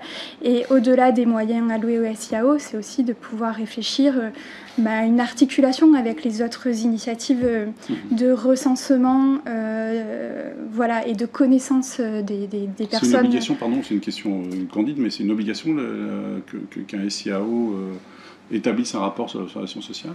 Alors, je ne sais pas si c'est une obligation, peut-être que Kamel... Au minimum, un rapport d'activité, mais tous les SIAO ne font pas de rapport d'activité. C'est pas d'accord. C'est quand même déjà dans ton début. Mais c'est clair que c'est une des quatre missions dont je parlais, ça doit être la quatrième, sur l'observation sociale. Régulation, soutien aux acteurs, coordination et observation sociale. Confirmer qu'il y a certains territoires où il n'y a pas ces rapports, en tout cas. Oui. Et d'activité et d'observation sociale. Déjà d'activité à la base, et encore moins d'observation sociale. C'est la base. Oui, et donc de fait, il y a ce sujet-là, puis il y a le sujet aussi de l'articulation donc avec les autres initiatives de recensement, de connaissance des personnes privées de domicile. En fait, certains profils sont quand même souvent l'angle mort un angle mort dans les sollicitations du SIAO. On pense à une partie des personnes à la rue, mais aussi les ménages hébergés chez des tiers, les personnes qui vivent en habitat indigne. Et pourtant, le secteur du logement d'insertion peut aussi être une solution pour ces personnes-là. Vous voulez apporter un complément, Kevin ? Non, juste, là sur le point sur le public, la question du public est assez importante juste pour un sujet, on a évoqué le public SIAO, terme qu'on apprécie, je crois que Justine et moi on déteste ce terme-là parce que il n'y a pas de public SIAO, il y a des publics qui s'adressent au SIAO par l'intermédiaire de leurs travailleurs sociaux, mais c'est des publics qui sont tous en difficulté de logement. Il y a un vrai sujet sur la question des priorisations. Et l'exemple que je donne assez régulièrement, c'est que la rue elle est complètement différente de ce qui a pu être il y a 25 ans. On a des jeunes qui ont 19 ans, qui sont intérimaires, enfin moins maintenant, mais en tout cas qui touchent à peine le SMIC et qui dorment dans leur bagnole. Ces publics-là trouveraient complètement des travailleurs pauvres, voire des travailleurs pas pauvres. Le SMIC, on n'est plus travailleurs pauvres. Mais vu les difficultés d'accès au logement dans un certain nombre de territoires, nos structures sont en complète capacité de pouvoir faire quelque chose. Et si ces gens-là n'arrivent pas avec le couteau entre les dents, c'est pas du tout vrai. Avant la réponse de Manuel, on va retrouver Sabine Charandière dans les Alpes-Maritimes, puisque vous pilotez le SIAO sur place. Bonjour Sabine. Bonjour. Vous nous entendez bien ? Parfait, nous beaucoup moins, mais ça va s'améliorer. Est-ce que le manque de connaissances entre les SIAO et les associations de logement d'insertion, c'est un frein véritablement aujourd'hui ou c'est pas votre constat sur le terrain ? Alors, nous, ce n'est pas notre constat sur le terrain, effectivement, puisque la particularité des Alpes-Maritimes, c'est qu'on est un territoire dense en termes de population, mais nous sommes sur le plan de la géographie quand même un petit territoire où tous les acteurs se connaissent. Et puis, nous, au niveau du SIAO, particularité aussi dans les Alpes-Maritimes, c'est qu'il y avait eu dès 2007, dans le cadre d'un regroupement au sein d'une association d'associations, la création de ce qui était appelé l'équipe mutualisée, qui avait pour objectif de mutualiser le travail de relogement des sortants de structure. Donc nous, le SIAO s'est construit sur cette base donc du service qui aujourd'hui s'appelle accès au logement des sortants de structure. Donc, on se connaît tous très bien. La difficulté, ce sont les différents segments de l'offre. Aujourd'hui, nous gérons du coup l'ensemble des places financées au titre des pensions de famille ou des résidences accueil. Donc, pas seulement les 30%. On est sur une mise à disposition par les associations sur 100% des places. Et puis, depuis 2018, nous avons l'intégralité des logements financés au titre de l'intermédiation locative, peu importe qu'elle soit en location, sous-location, en mandat de gestion, mais aussi, puisque nous avons 2 territoires de mise en œuvre accélérée sur les Alpes-Maritimes, à la communauté d'agglomération Sophia Antipolis et la métropole Nice-Côte d'Azur, qui depuis 2020 participe aux besoins des publics, que ce soit sur un accès direct au logement ou sur la sortie de structure, en mettant à disposition l'ensemble de l'offre qu'ils financent au titre du Fonds Solidarité Logement pour la captation de logements du parc privé à des fins sociales. Donc on se connaît tous très bien, mais il y a plusieurs angles de travail. Il y a l'enjeu de la fluidité des structures qui est plutôt bien investi par l'ensemble des acteurs du logement d'insertion. Voilà, je pense entre autres aux résidences sociales et foyers de jeunes travailleurs, mais il y a la question des procédures d'orientation qui là est plus complexe, puisque on n'a pas forcément les mêmes modalités ou les mêmes règles d'admission qu'on soit résidence sociale, foyer de jeunes travailleurs, intermédiation locative ou autre. Donc on gère de manière intégrale une partie du segment logement d'insertion, mais par contre pas du tout le segment résidence sociale, foyer de jeunes travailleurs. Ce qui, aujourd'hui, dans la dynamique du département, avec ces 2 territoires de mise en œuvre accélérée, il s'est passé beaucoup de choses. On voit bien que c'est une partie qui nous manque par rapport aux orientations publiques. Est-ce que vous ne dites pas finalement, par exemple, aux gestionnaires de résidence sociale, plutôt que d'attendre finalement de nous, proposez-nous un mode de collaboration qui convient ? Alors, c'est effectivement ce qui est en cours, puisque suite à la recherche-action menée par les fédérations du logement d'insertion, l'État, donc la DETS, a demandé une enquête complémentaire au cabinet Panama qui travaille actuellement sur le sujet pour consulter l'ensemble des partenaires sur l'intégration au minima des 30% de place État au sein du SIAO, et donc va nous proposer des scénarios de travail. À l'issue de cette enquête, donc notre méthodologie au niveau du SIAO, puisqu'on est absolument convaincu, et je crois que c'est primordial de bien entendre et qu'on soit positionné en tant que tel, c'est un bien commun du secteur accueil, hébergement et insertion. Et donc, il n'y a pas...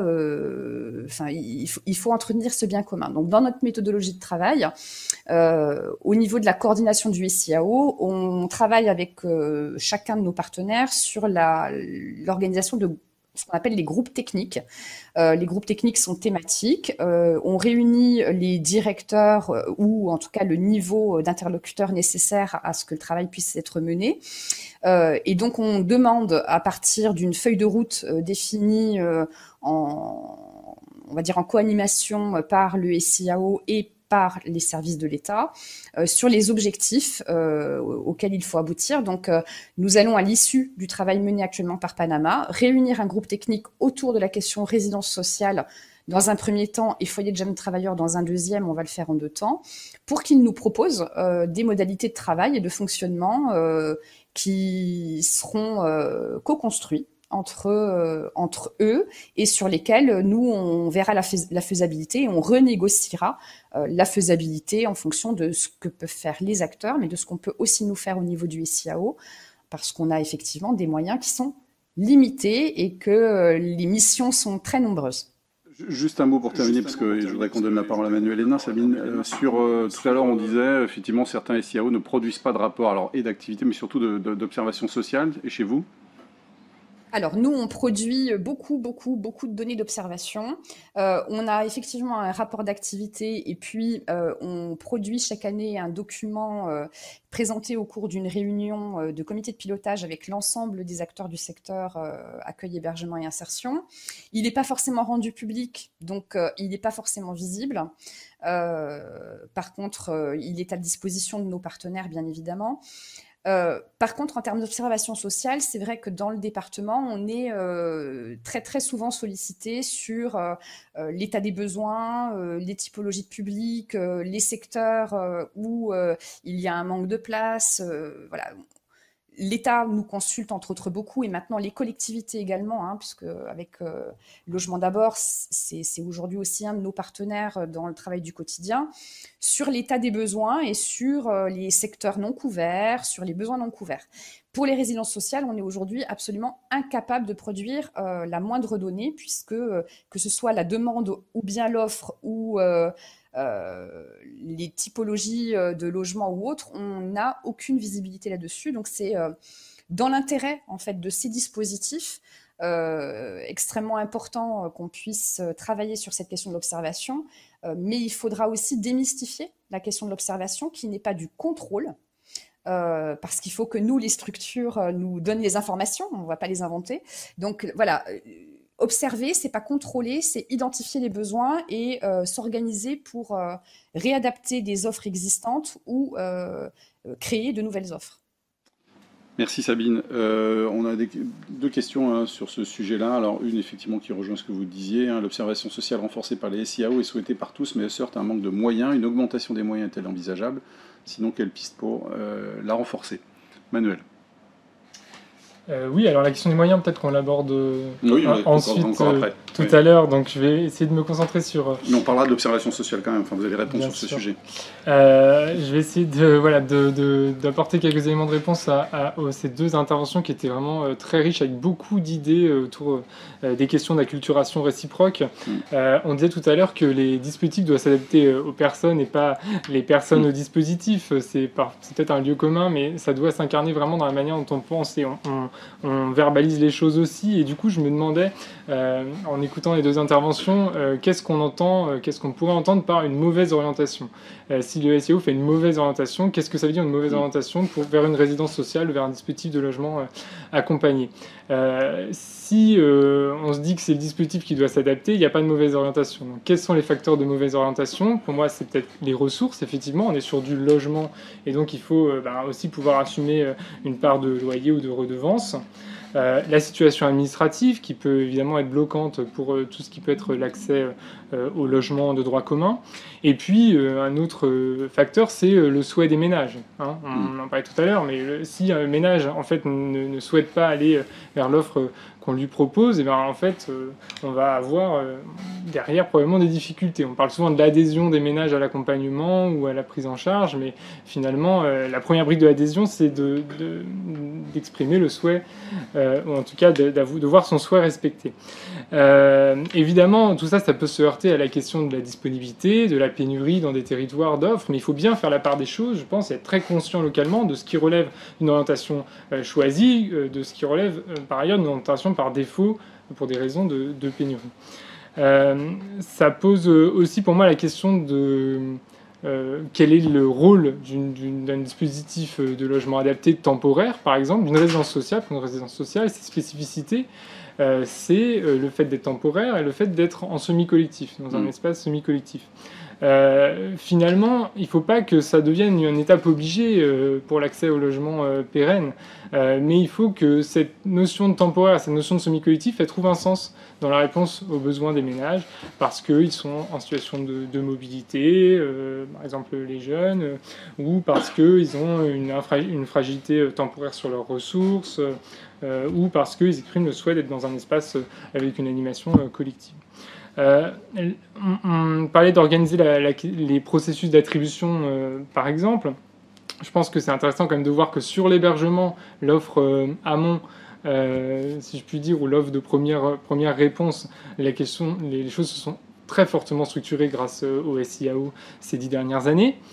Sur l'aval ou sur en tout cas le segment du logement social, les choses se sont très fortement structurées aussi ces 10 dernières années, voire plus, avec des processus extrêmement formalisés, des règles, etc. Et sur ce segment du logement adapté, on n'a pas forcément encore de processus uniformisé d'accès et d'attribution. Et il ne faut pas y voir finalement là-dedans une perte de contrôle sur les attributions ou quoi que ce soit. Non, au contraire, c'est justement progresser vers déjà plus de transparence, plus de compréhension des dispositifs par tout le monde. Quand il y a des règles clairement définies, eh bien, elles peuvent être plus clairement comprises. Et on le voit bien aussi, lorsque le SIAO lorsque les gestionnaires de dispositifs de logement adaptés mettent à disposition du SIAO des places, ils ne perdent pas forcément le contrôle, ça n'empêche pas la discussion. Et d'ailleurs, sur le logement social, il y a aussi la discussion entre le bailleur et les réservataires, par exemple. Sur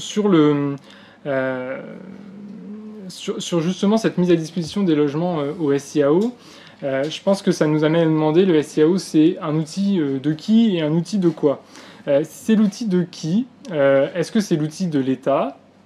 C'est vrai que ça s'est construit comme étant l'outil de l'État, et du coup, vous me pardonnerez d'insister sur l'importance de mettre à disposition du SIAO déjà toutes les places d'intermédiation locative financées par l'État, puisque c'est une politique de l'État et d'autres institutions publiques ou d'autres acteurs peuvent avoir leur propre politique publique avec leurs propres règles, etc. Mais nous avons une politique publique de développement de l'intermédiation locative pour répondre à certains besoins. Les places de pension de famille également, on en a parlé. Et si c'est un outil qu'on veut ouvrir, qu'on veut plus partager, alors oui, les collectivités locales peuvent aussi prendre leur part et on peut aller plus loin. Et je trouve que les exemples à la fois du SIAO de Haute-Savoie et des Alpes-Maritimes sont très parlants sur la capacité aussi à intégrer davantage l'offre. Avant la réaction d'Arnaud, oui, Arnaud, vous vouliez rajouter quelque chose? Réagir en tout cas. Oui, enfin, je ne sais pas si c'est une réaction. Enfin, si c'est une réaction, mais parce qu'il était beaucoup question des résidences sociales, donc forcément, il y aurait un certain nombre de choses à dire, y compris sur la notion de logement temporaire, mais peut-être juste pour réagir à ce qui a été dit sur les Alpes-Maritimes, et peut-être pour sortir des Alpes-Maritimes. Enfin, il me semble pas, enfin je suis sûr d'ailleurs, mais qu'il n'y a pas d'opposition des gestionnaires de résidences sociales, ou en tout cas il n'y a plus d'opposition à travailler davantage avec les SIAO. Enfin, les résidences sociales sont évidemment pleinement, veulent jouer pleinement leur jeu, leur rôle. savent que évidemment l'État est réservataire d'un certain nombre de logements. Donc je pense que c'est plus forcément un sujet. Par contre, le sujet, il est peut-être de savoir comment, et je le dis parce qu'on a la discussion en ce moment avec notamment le SIAO de Paris, et donc d'Île-de-France sans doute bientôt, c'est-à-dire c'est comment on arrive à trouver les moyens de fonctionner ensemble qui prennent en compte les contraintes peut-être des gestionnaires de le résident social, de FJT, puisque ça a été cité, notamment en termes de délai. On ne peut pas avoir des vacances pendant un mois parce que le temps des délais, etc. Donc il y a à travailler là-dessus.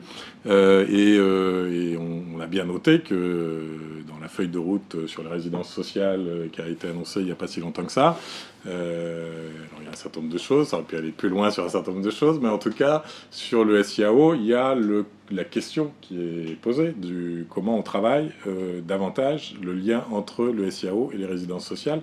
Donc je pense que c'est évidemment un sujet qu'on va travailler de manière plus détaillée, mais avec, je pense qu'il faut prendre conscience ou en compte les contraintes de chacun pour arriver. Il n'y a pas d'opposition, je pense, du côté des gestionnaires, du côté des SIAO, mais peut-être un manque de connaissances, d'où le sujet d'aujourd'hui. Ça tombe bien. Jussi, on a une question. L'enjeu d'acculturation et de connaissances concerne aussi beaucoup les collectivités territoriales, CD, évidemment, conseils départementaux, intercommunalités. Vous êtes d'accord avec ça aussi ? Bah oui, je suis d'accord. Alors après, il faut savoir que nos structures ont quand même historiquement des liens assez forts avec les collectivités, évidemment, qui sont souvent aussi financeurs de notre activité, donc réservataires de logements dans le secteur du logement d'insertion. Après, on l'a vu dans la première partie de cette intervention, l'enjeu c'est aussi celui de la connaissance par les travailleurs sociaux de notre offre, et c'est souvent les travailleurs sociaux de secteur qui font les préconisations via le SIAO. Donc il y a aussi cet enjeu-là qui a été vu en première partie de l'intervention. Merci. Vous voulez réagir à ce que dit Arnaud, non ? Sur les collectivités, peut-être juste rebondir sur peut-être deux niveaux de réponse. Déjà, effectivement, on va parler des collectivités dans un instant. Ça a été rappelé par le SIAO des Alpes-Maritimes, le travail qu'on a fait pour engager les collectivités aussi sur ces questions de logement d'abord, de résorption du sans-abrisme d'une part, mais aussi, je reviens aussi à ce qui nous réunit aujourd'hui, ce SIG, ce logo, acteur du logement d'insertion. C'est aussi la raison pour laquelle l'État, l'UNAFO, la FAPI et Solia travaillent ensemble depuis plusieurs années pour porter un secteur, lui donner de la visibilité et aussi donner à ces trois réseaux les capacités d'être visibles, de pouvoir accompagner les collectivités territoriales, de pouvoir être présentes aussi localement. On avance, dernier sujet maintenant, le fonctionnement des SIAO. Alors là, on entend par là les moyens, la gouvernance et le SI et SIAO, évidemment. Et on va commencer peut-être par ce sujet, Arnaud, le SI et SIAO. On a beaucoup reporté depuis tout à l'heure, parce qu'on l'a beaucoup évoqué dans le rapport de l'ANSA. Un outil aujourd'hui pas adapté aux questions de logement, avec des conséquences qui peuvent être lourdes. Alors effectivement, l'outil n'est pas adapté. On le sait, le constat a été fait dans la recherche-action et on le savait avant. Ça, je dirais que c'est pas une découverte. Ouais. Après, il n'est pas adapté, on le sait à la fois pour le logement d'insertion, mais je dirais, dans toutes ces, dans toutes ces sur l'hébergement, dans toutes ces composantes, il y a quand même des dysfonctionnements qui semblent assez importants. Donc c'est vrai que là, pour le moment, il y a un audit assez, qui a priori, Manuel nous le confirmera ou nous le redira, mais un audit assez profond du fonctionnement des SI et SIAO. C'est évidemment un outil qui doit être au cœur du fonctionnement des SI et SIAO, tant avec le logement d'insertion que pour le reste. Donc il y a à la fois dans l'audit à se dire pourquoi ça ne fonctionne pas, et évidemment de se dire comment ça pourrait fonctionner mieux, y compris en intégrant peut-être des problématiques ou des spécificités du logement d'insertion, puisque pour le moment c'était quand même pas le cas. Donc, ce qui est gênant, c'est les conséquences aujourd'hui. Après, les conséquences, c'est que ça ne facilite pas évidemment tout le fonctionnement des... Et puis ça ne règle pas certaines situations. Et donc ça ne règle pas certaines situations. Donc on sait bien que l'usage du SI-SIAO devrait être optimal pour que ça fonctionne mieux. Donc ça fait partie des points certainement centraux. Une fois encore, la recherche-action, elle le met en avant. Elle met aussi en avant comment... notamment à Lille, la métropole européenne de Lille, comment les acteurs ont essayé j'allais dire de contourner, je ne sais pas si c'est le bon terme, enfin, en tout cas de trouver des solutions autres, mais le sujet il reste central. Et alors, il est d'autant plus central, mais il n'est pas nouveau, quoi. Enfin, ça fait longtemps qu'on en parle, donc là, peut-être qu'avec cet audit, et visiblement, il y a la volonté d'avancer, donc peut-être qu'on va avancer, mais c'est clair qu'un système d'information reste un outil central pour avancer. Ça, c'était le sujet SIAO. Le sujet des moyens. Donc, il y a 150 ETP qui ont été annoncés. Comment souhaitez-vous qu'ils soient affectés et pour quel type de profil ? Les moyens, je pense qu'on l'a évoqué tout au long de la réunion. Mais les moyens sont insuffisants. Ouais. Et donc c'est déjà notre constat, mais qu'on a redit là. Le constat aussi qu'on porte, c'est que, évidemment, ça traduit aussi cette réunion, mais c'est que le logement d'insertion est une solution importante dans toutes ses composantes pour faire avancer la politique du logement d'abord. Et que forcément des moyens doivent être dédiés au lien entre les SIAO et le logement d'insertion dans toutes ces composantes, si on veut vraiment avancer dans cette politique du logement d'abord. Donc sur ces 150 ETP qui ont été votés dans la loi de finances, la dernière loi de finances pour 2021, évidemment, il nous semble qu'il faut qu'ils permettent dans les SIAO de travailler mieux avec les acteurs du logement d'insertion.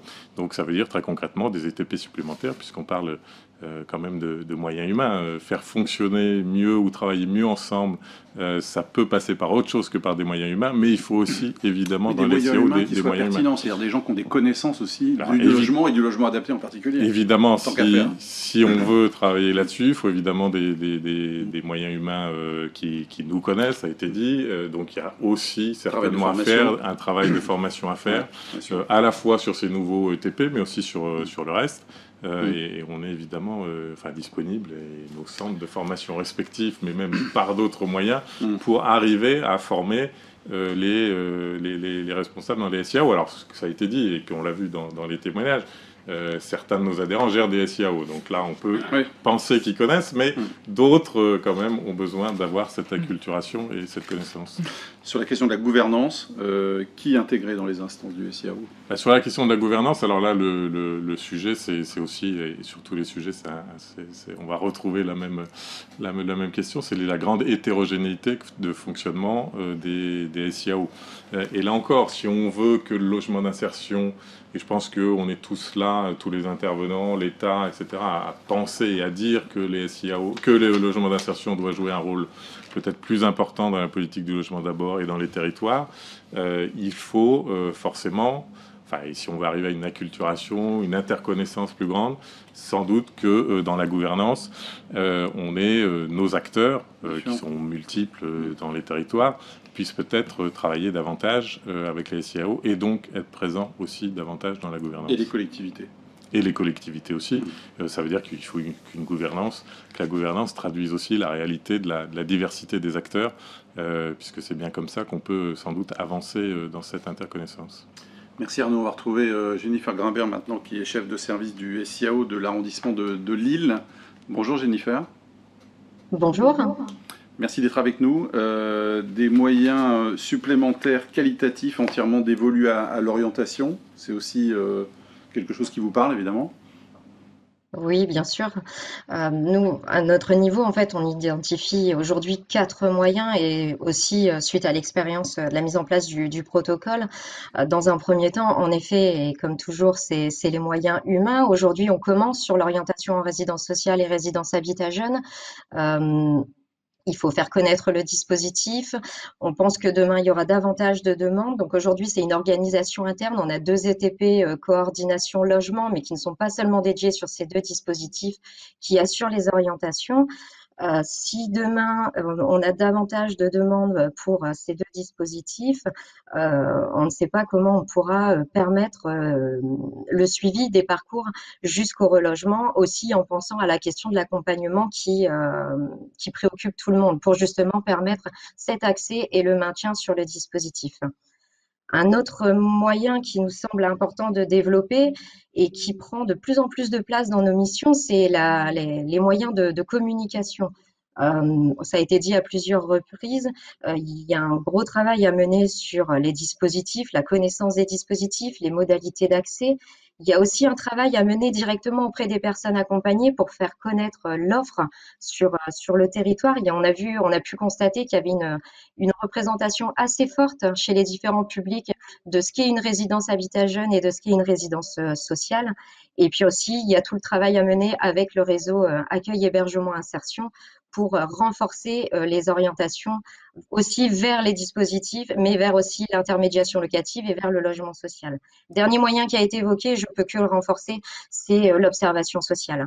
L'observation sociale aujourd'hui qui est totalement, enfin voilà, on aura l'occasion d'en discuter juste après, mais on n'est plus en mesure aujourd'hui d'observer. Et même quand on était en mesure, on a besoin peut-être d'avoir un poste dédié, puisqu'aujourd'hui on le fait avec nos connaissances de travailleurs sociaux, et il y a peut-être besoin d'avoir des compétences à mettre pour croiser, pour avoir une observation croisée, pas seulement une observation des publics en demande auprès du SIAO, mais une observation croisée des différents outils, ceux du logement et les nôtres, et aussi une observation qui fasse un focus au regard des critères attendus pour accéder en logement. Sur la question de la gouvernance, qu'est-ce qu'apporterait la présence des acteurs du logement d'insertion dans votre CA? Bah pour nous, la question est évidente puisque notre association repose sur ce système, puisqu'on est une association d'associations. Notre conseil d'administration est composé de 5 collèges, donc un collège logement. Ce collège logement qui comprend l'Union régionale pour l'habitat, Solia et le Graal. Et force est de constater qu'avec avec la mise en place de ce collège logement depuis 2013, toutes les actions en faveur de l'accès au logement ont été renforcées. Il y a notamment un poste de chargé de mission qui est aujourd'hui un poste partagé entre la CMAO, notre association, et l'Union régionale pour l'habitat, qui permet de renforcer les passerelles entre le réseau HI et les acteurs du logement, mais pas seulement, entre les dispositifs de droit commun, les dispositifs de veille sociale et aussi donc ceux du logement. Il y a différentes commissions qui ont pu être mises en place, notamment la commission logement d'abord, qui nous permet de traiter directement des situations et au regard de l'accompagnement. Et ça a permis aussi de nous rejoindre sur des thématiques. Une thématique qui nous anime en ce moment, c'est la sortie de veille saisonnière. On a pu mener cette année une première rencontre avec les acteurs du logement sur des situations de personnes qui sont en attente pour un accès sur les dispositifs de logement social ou logement accompagné. Et ces rencontres permettent forcément d'aller bien plus vite dans un contexte où on est assez pressé par le temps. Et donc, on se rend compte aussi sur d'autres thématiques et notamment les échanges sur les besoins des publics, puisqu'il y a encore des représentations sur les publics, et si le réseau AHI a encore besoin de communiquer sur ces représentations, ça doit être aussi vrai pour les acteurs du logement. Sur le SI-SIAO, vous nous confirmez évidemment qu'il n'est pas configuré pour le logement d'insertion, mais finalement, le SI-SIAO idéal, il ressemblerait à quoi pour vous, Jennifer? Alors, c'est difficile de parler du SIAO, du SI-SIAO aujourd'hui, puisque ça fait 9 mois qu'on est en difficulté, 9 mois qu'on bricole au gré des dysfonctionnements quotidiens, et c'est pas sans conséquences. C'est pas sans conséquences sur notre réactivité, sans conséquences sur les équipes, sans conséquences sur nos partenariats. Je vais quand même reconnaître une chose au SIAO, et c'est vrai depuis sa mise en place et avant même la fusion, c'est là où on était mauvais sur la réception des demandes et sur l'orientation la plus rapide possible vers le bon dispositif. Le SI-SIAO nous a mis au pas là, sur ce point. Aujourd'hui, dès la formulation de la demande, le SIAO est bien plus proactif pour aller vers le référent, pour informer et orienter tout de suite vers le bon dispositif. Quel serait le bon format? Tout ce que je peux c'est difficile à dire. Ce que je peux vous dire, c'est ce qu'on a pu constater dans le cadre du protocole, c'est que le système a été pensé pour une gestion en stock. Et d'ailleurs, c'est aussi ce qui a pu nous mettre en difficulté lorsqu'on a discuté de la mise en place du protocole. C'est notre fonctionnement, c'est il y a une place en hébergement et on fait une orientation. Là, il était important pour les acteurs de la résidence sociale d'être sur une logique de gestion en flux et qui est aussi qu'on rejoint totalement, puisqu'il y a bien plus d'intérêt pour les personnes accompagnées. Donc, il y a peut-être quelque chose à penser de ce côté-là. La lisibilité pour être plus fluide, cette réactivité dont je parlais tout à l'heure, hein, qui est importante aujourd'hui pour pouvoir savoir si les structures acceptent ou refusent une orientation prononcée par le SIAO, c'est bien plus complexe qu'auparavant. Ensuite, la possibilité de faire des exports, puisque notre travail, c'est l'orientation, mais notre travail, c'est aussi l'animation de réseau. Cette animation de réseau, pour qu'elle soit objective et pour pouvoir orienter nos missions, se base sur l'observation de l'activité. Et aujourd'hui, cette observation, en tout cas pour le travail qu'on mène avec les résidences sociales et les résidences Habitat Jeune, cette observation n'est absolument pas possible, puisque je voulais ce matin regarder si je pouvais témoigner du nombre d'orientations faites et je ne peux pas le faire en fait. Merci Jennifer pour votre témoignage. Réaction de Manuel Hénin maintenant, donc sur ces 3 sujets du moyen, de la gouvernance et du SI-SIAO. Vous voulez commencer par lequel? SI-SIAO, allons-y. SI-SIAO, bien sûr. Alors, vous avez la réponse sans doute de l'audit. Bon, évidemment, j'imagine déjà, il en est où? C'est quoi en fait le calendrier, l'échéancier sur cet audit? Alors cet audit, il a été voulu par la ministre du Logement justement pour répondre à une situation qui est grave, hein, on le reconnaît, d'une mise en production d'un nouvel outil en septembre dernier qui a été probablement mal réussi et qui aujourd'hui génère beaucoup de troubles dans l'activité quotidienne des SIAO et des autres utilisateurs. Il y a 40 000 utilisateurs sur ce SI aujourd'hui, donc c'est quand même un SI qui n'est pas anodin et chaque petit dysfonctionnement, en plus avec, on le sait, des dysfonctionnements parfois un peu aléatoires, ce qui rend les choses compliquées pour tout le monde, y compris pour les personnes qui sont en charge du développement de l'outil. Ça crée de l'agacement et ça on le comprend très bien. Donc cet outil a été voulu par la ministre pour pouvoir remettre les choses à plat. Il est effectivement en train de s'achever. Il a mis en exergue beaucoup de pistes d'amélioration. Il a validé en tout cas la base technique de l'outil, c'est-à-dire le code, et donc on sait déjà qu'on va pouvoir probablement continuer à construire sur l'outil. C'est déjà une bonne chose.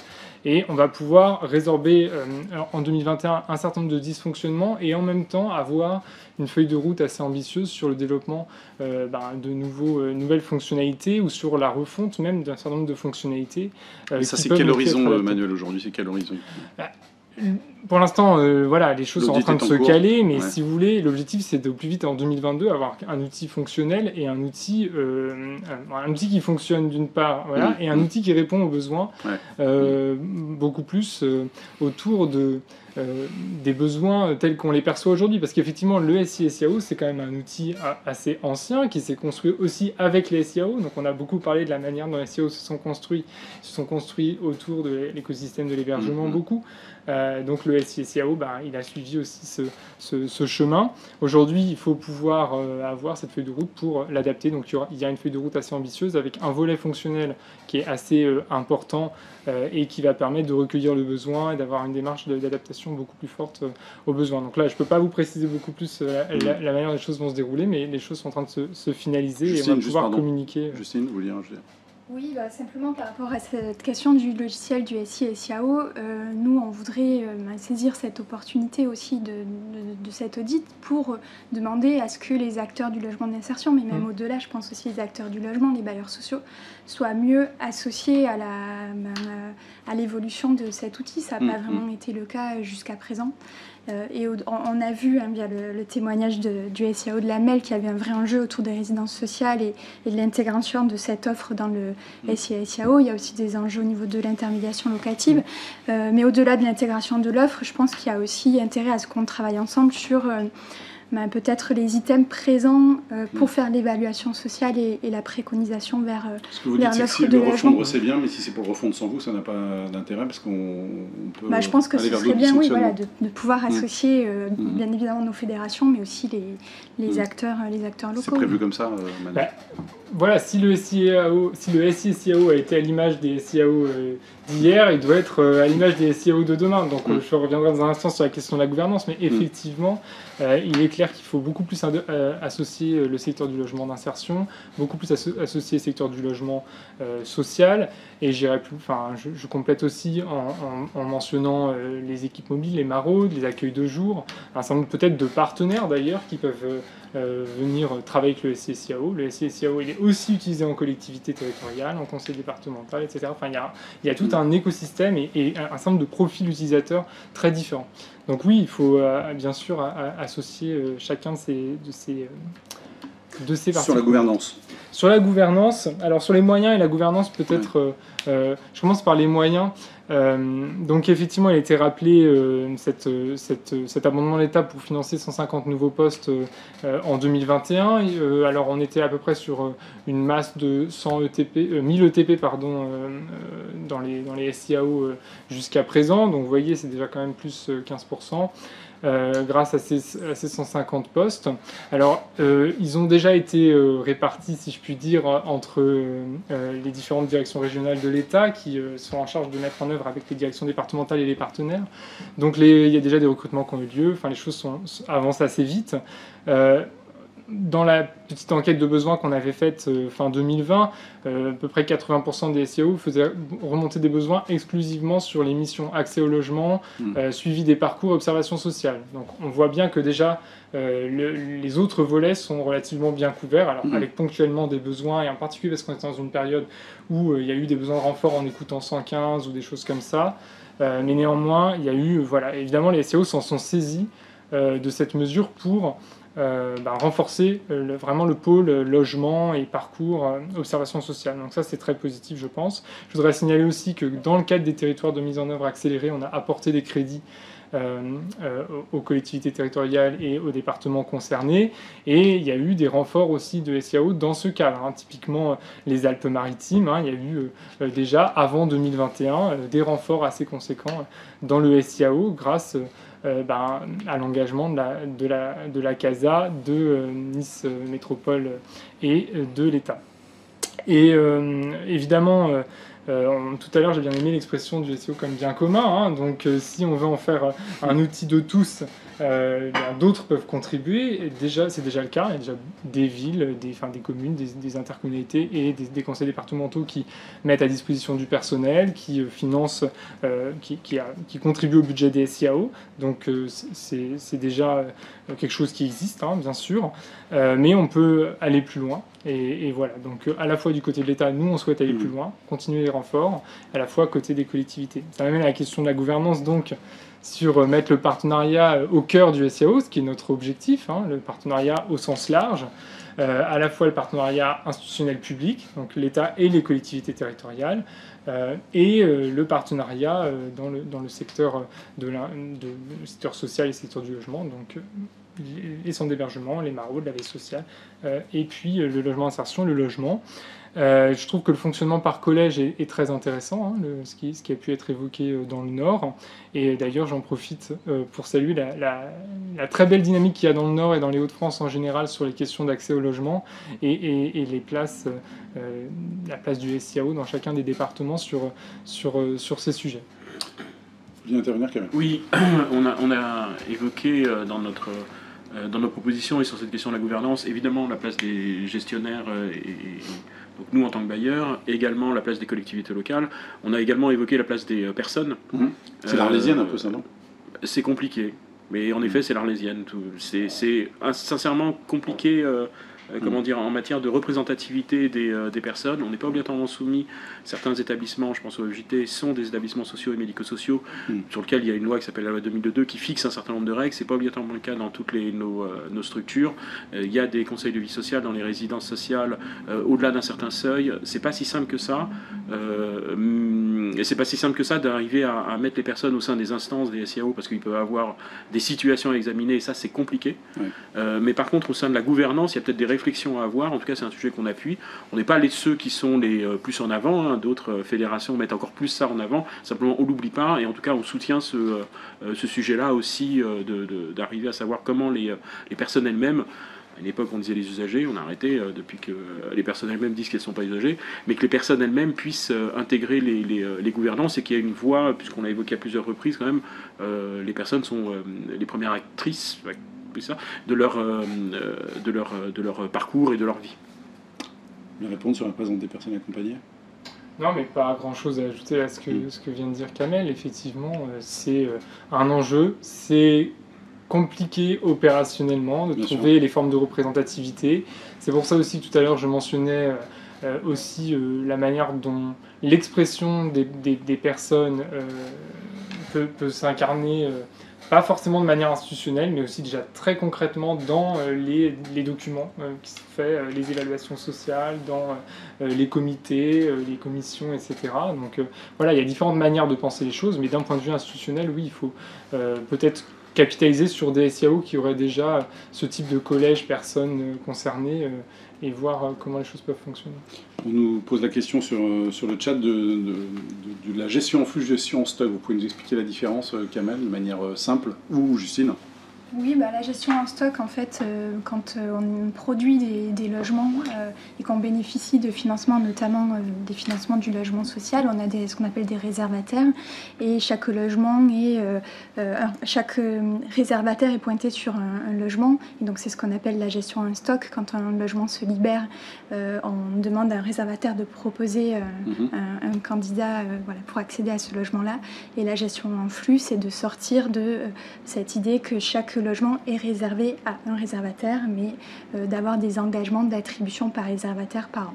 Ça donne quoi aujourd'hui comme effet pervers, si je puis dire, cette gestion en stock par rapport à la gestion en flux?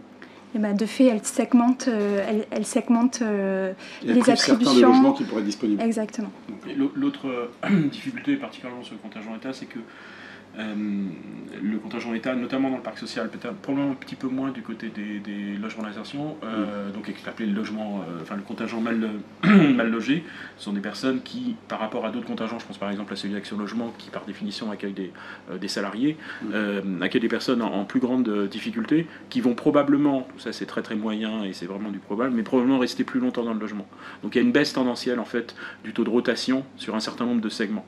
Et donc si cette baisse tendancielle du taux de rotation, et on le voit en tout cas c'est une réalité sur le contingent État, me semble-t-il, du côté des bailleurs publics, il est d'1 à 2 points inférieur, ça signifie qu'à un moment le contingent État propose de moins en moins de logements. S'il y a une répartition à nouveau, on n'est plus en train de dire il y a 30% des logements, mais en réalité ça représente peut-être 15% des attributions ou 20% des attributions, mais bel et bien 30% des logements va représenter 30% des attributions à destination du contingent État et donc des personnes les plus modestes.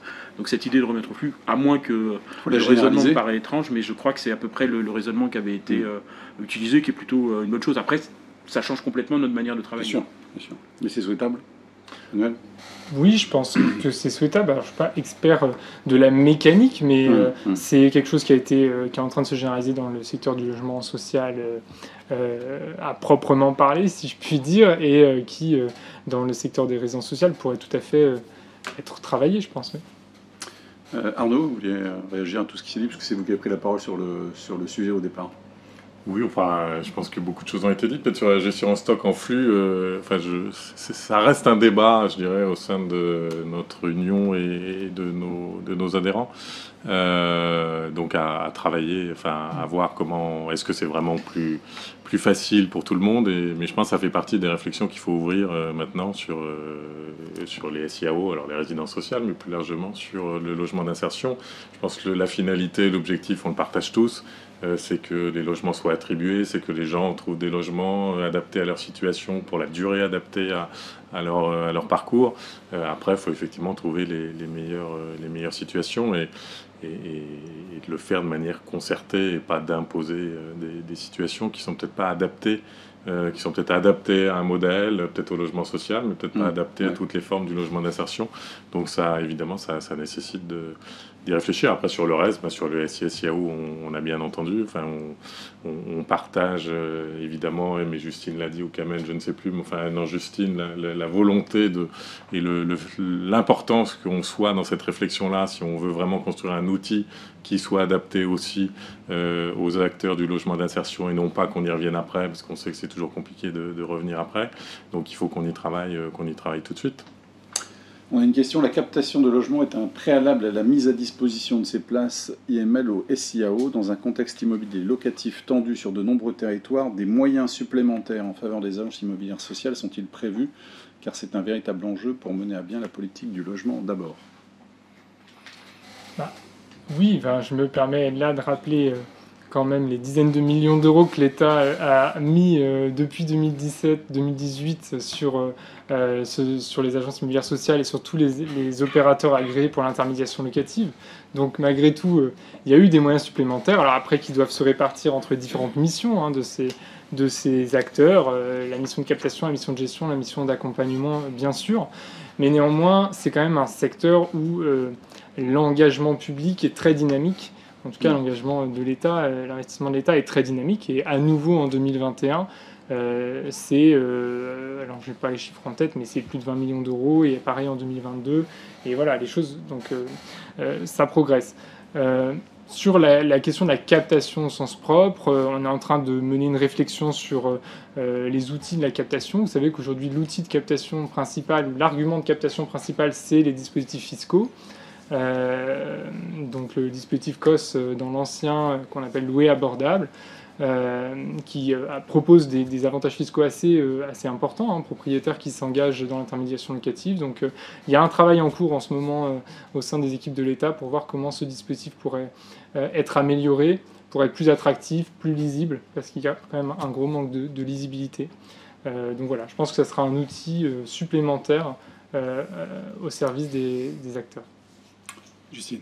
Oui, peut-être c'est vrai qu'on n'a pas évoqué ici la spécificité du parc privé à des fins sociales, mais les questions de captation de logements et d'orientation sont étroitement liées. Et si effectivement l'État a davantage financé l'intermédiation locative depuis le lancement du plan Logement d'abord, il est vrai que nous on constate que le financement de la captation est encore localement un parent pauvre en tout cas de ce financement de l'intermédiation locative et qui nécessite aussi des moyens en termes de communication, on l'a vu, de fiscalité, de primes, etc. De fait, c'est tout un écosystème qui permet d'expliquer parfois la difficulté à capter des logements qui puissent correspondre aux besoins des personnes sur certains territoires. Sachant que sur cette question de la captation, ça a aussi d'autres... tout est dans tout, mais il y a un moment, il y a des déchaînages dans la chaîne du logement. Ça impacte également les questions de transition énergétique, puisque les primes et les aides aux propriétaires qui refont leurs travaux aux propriétaires bailleurs pourraient être conditionnées à des engagements et à des engagements en matière également de déconventionnement, ce qui est déjà le cas, mais développer plus ce conventionnement-là. À une époque, l'ANA, donc l'Agence nationale de l'amélioration de l'habitat, conventionnait près de 50 000 logements par an. À une époque pas si éloignée de nous que ça. Aujourd'hui, c'est aux alentours de 6 000. Donc il y a un vrai sujet là-dessus, sur une orientation des aides à destination des propriétaires bailleurs, de manière à pouvoir bénéficier de cette captation-là. De mémoire, les engagements sur l'IML, c'est aux alentours d'une douzaine de milliers de logements par an. On peut probablement aller encore plus loin en profitant de cela, et en faisant une chose qui est quand même assez essentielle et centrale, qui est que la transition énergétique et écologique aujourd'hui, qui est... il n'y a plus de climato-sceptiques, ou alors je crois qu'on en parle beaucoup moins, qu'il n'y a pas de si longtemps que ça. Tout le monde a bien compris que c'est nécessaire. Et on sait aussi que cette transition énergétique et écologique, les premiers impactés sont les plus pauvres. Le fait d'avoir ces aides à destination donc de la réhabilitation des logements et qui permettent de bénéficier à des ménages les plus pauvres, ça nous permet peut-être de cet enjeu central de la transition écologique, de la transformer en un bien pour les personnes, en arrivant à reconstituer un parc privé à vocation sociale et plus étendu. Il faut entendre que la crise du logement en France, soyons clairs, c'est pas la crise du logement social, c'est la crise du logement privé. Donc il y a certes moins de construction, mais il y a plus de personnes pauvres dans le parc privé que dans le parc public. Donc d'arriver à chaîner tout ça et arriver à regrouper tout cela de manière à pouvoir faire bénéficier ce parc privé à vocation sociale à plus de personnes en difficulté, y compris les sortants de structures d'hébergement qui peuvent très bien vivre dans un logement en mandat de gestion, puisqu'on en accueille quand même un certain nombre, y compris à des familles monoparentales, y compris à des personnes aux minima sociaux, etc., etc. Là, il y a un vrai enjeu et là, il y a des vraies possibilités. Après, je pense qu'on ne s'arrêtera jamais de demander plus, mais... Merci beaucoup. Merci à tous. Merci à Justine, à Manuel d'être venu également, à Arnaud, Kamel dans un instant pour la conclusion, et puis à tous ceux qui étaient aussi en duplex. Je remercie Louis Rouget, évidemment, de l'ANSA, d'être venu nous présenter tout à l'heure la recherche-action, ainsi que Julien Dufour, Sabine Charandière et Jennifer Grimbert. Kamel, la suite, oui, pardon. La conclusion, je le laissais plutôt à... Vous la laissez à Arnaud ? À Arnaud. D'accord. Bon, bah, c'était pas prévu comme ça, mais c'est bien. La patate arrive à Arnaud directement, là. Oui, non, la suite, c'est quoi? C'est que cette recherche-action bénéficie à tous les territoires. La suite, ça va être... Il est pris au dépourvu un peu. Hein. Oui, mais non, mais c'est pas grave. La suite, les conclusions, on peut les tirer. Non, là, c'est vrai que la recherche-action était sur 3 territoires. Ouais, et je dirais au-delà de la recherche-action et de voir comment chaque territoire peut s'en emparer. Et d'ailleurs, je précise que la recherche-action sera sur nos sites internet. J'allais le dire après, tout à fait, exactement. Et sur le site des acteurs du logement d'insertion rapidement, sans doute la semaine prochaine, donc tout le monde pourra s'y référer. Mais l'idée, c'est évidemment, on l'a dit, la recherche-action, une recherche-action par définition, ça se prolonge, donc de continuer dans ces territoires, de voir aussi comment dans d'autres territoires on peut travailler le sujet. Mais je dirais qu'au-delà de ça, Manuel Hénin, ici, a aussi mis en place ou jeter un certain nombre de pistes et de travaux possibles, que ce soit sur les SIAO qu'on vient d'aborder, mais aussi sur d'autres sujets, sur les résidences sociales. Je redis qu'il y a dans la feuille de route, il y a quelque chose sur le sujet. On a abordé de toute manière d'autres sujets. Donc on voit de toute manière que la question des SIAO, du lien entre les SIAO et le logement d'insertion est un sujet qui reste majeur. Et une fois de plus, à mon avis, dans le cadre de la politique du logement d'abord, et dans le cadre de la mise en œuvre dont on n'a pas vraiment parlé encore, mais on ne va pas en faire parler beaucoup plus puisqu'on termine, mais de la mise en place du service public de la rue au logement, on voit bien que les acteurs du logement d'insertion ont un rôle, que le SIAO a un rôle, et donc il faut qu'on puisse travailler davantage là-dessus.